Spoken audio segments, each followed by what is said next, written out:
اللهم صل على سيدنا ومولانا محمد وعلى آل سيدنا ومولانا محمد صلاة دائمة مقبولة تؤدي بها عنا حقه العظيم.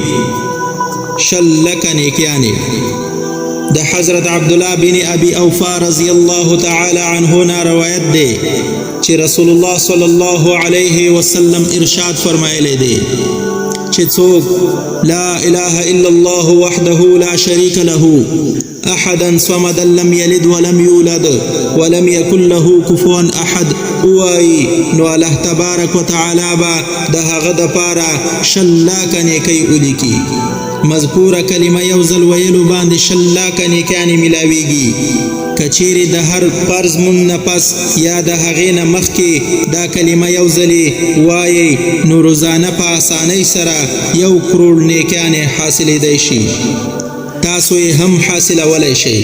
سباله به دا نیکیانې په کار راځي.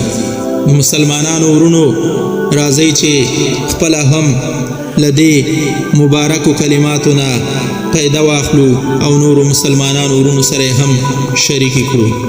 واخر دعوانا ان الحمد لله رب العالمين.